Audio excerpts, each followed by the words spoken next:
Minha esposa foi clara. Não levantou a voz. Não demonstrou culpa. Não hesitou. Ela apenas me olhou e disse com a maior naturalidade do mundo: "Eu vou me encontrar com outro homem." Fez uma breve pausa, como se estivesse escolhendo as palavras certas. Então completou: "E se você tentar me impedir, eu chamo a polícia. E digo que você me fez mal." Naquele instante, eu não senti raiva, nem choque. O que senti foi algo mais difícil de explicar. Um vazio súbito, como se o ar tivesse sido sugado do ambiente. Era a confirmação de algo que eu já sabia, mas não queria aceitar. Ainda assim, mesmo ali olhando para ela, eu não fazia ideia de que aquela noite seria o ponto final do nosso casamento. E, ironicamente, o início da queda dela. Nosso relacionamento não começou assim. Nós não éramos um casal quebrado desde o início. Pelo contrário, tivemos anos bons, rimos muito, construímos planos, fizemos promessas que na época pareciam inquebráveis. Como qualquer casal, tivemos discussões, fases difíceis, dias em que um se afastava um pouco mais que o outro. Mas sempre havia diálogo, sempre havia tentativa. Até que isso mudou. Sandy não ficou agressiva, não passou a gritar, não começou a provocar brigas, o que, de certa forma, teria sido mais fácil de lidar. Ela simplesmente começou a desaparecer, dentro da própria casa. Ela estava ali fisicamente, sentada no sofá, na mesa da cozinha, deitada ao meu lado na cama. Mas emocionalmente, era como se tivesse ido embora há muito tempo. As conversas viraram respostas automáticas. Aham. Depois a gente vê. Agora não. O riso dela, que antes surgia fácil, quase infantil às vezes, foi sendo substituído por um silêncio constante. Um silêncio pesado, desconfortável. Um silêncio que não traz paz. Um silêncio que acusa. No começo, eu procurei explicações externas. Tentava ser racional. Nós tínhamos passado por algo traumático recentemente. Um incêndio havia destruído nossa casa. Anos de esforço, memórias, objetos pessoais, tudo perdido, em poucas horas. Fomos obrigados a recomeçar na antiga casa da minha avó, uma casa velha, cheia de lembranças de outra geração, longe do que imaginávamos como um recomeço. Achei que Sandy estivesse frustrada, triste, deslocada. Achei que fosse só uma fase. Mas, aos poucos, fui percebendo que não era isso. Os sinais começaram pequenos, quase banais. Ela passou a chegar cada vez mais tarde do trabalho. Sempre havia uma justificativa pronta. Reuniões que surgiam do nada. Conversas urgentes com colegas. Compromissos que nunca existiram antes. Eu não tinha provas de que fossem mentiras, mas algo nelas soava ensaiado demais.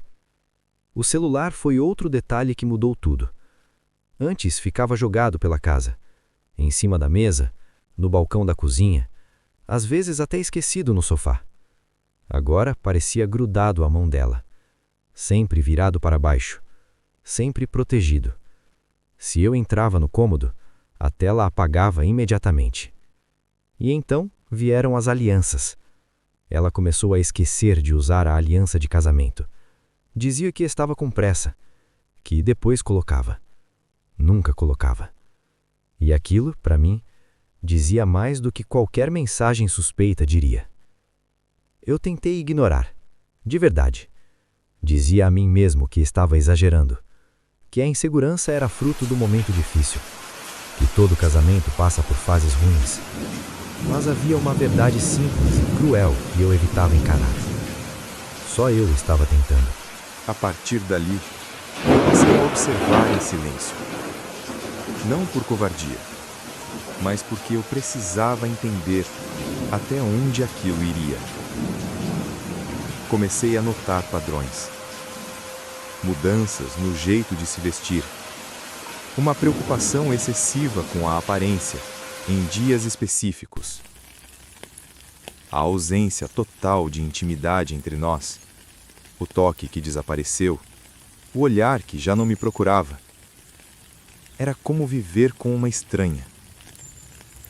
Parte de mim já tinha aceitado o fim, mas outra parte ainda se agarrava à esperança.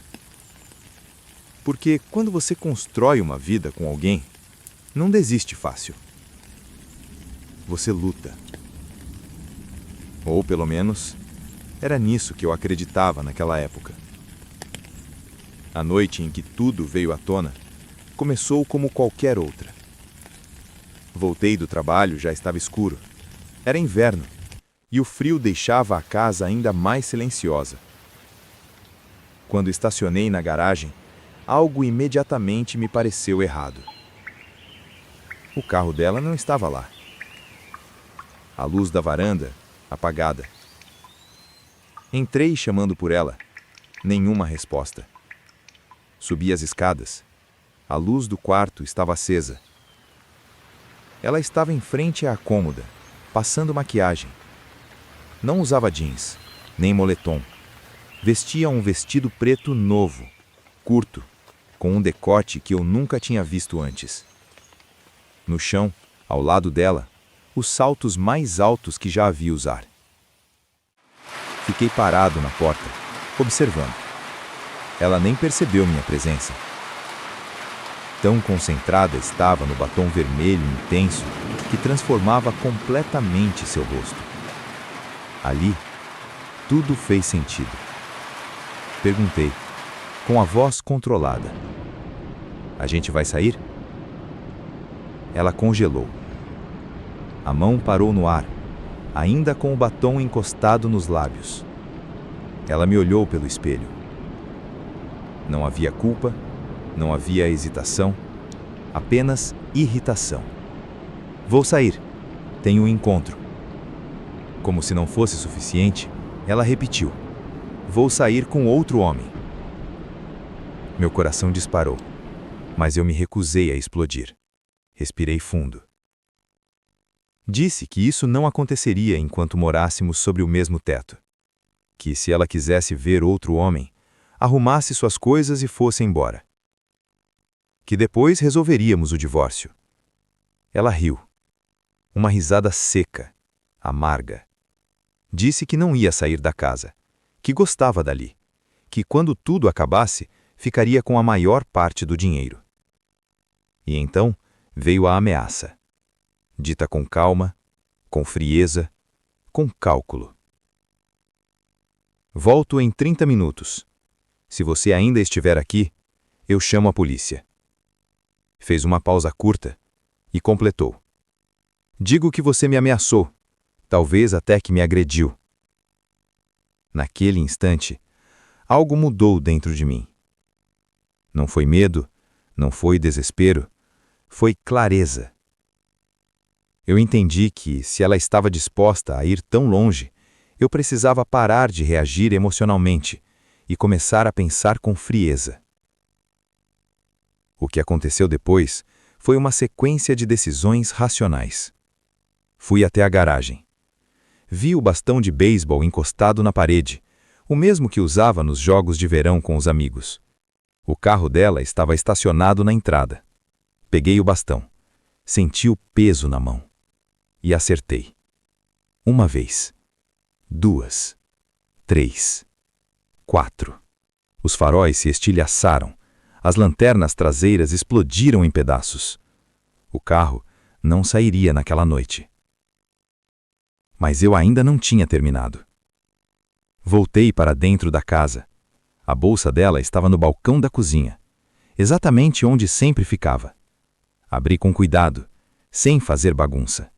Encontrei o celular. Tirei a bateria. Fui até a garagem. Com uma martelada certeira, o aparelho se partiu. Coloquei os pedaços de volta na bolsa, menos a bateria. Ela não ligaria para ninguém naquela noite. Quando ela apareceu na cozinha, já estava completamente pronta. Vestido preto, salto alto, batom vermelho.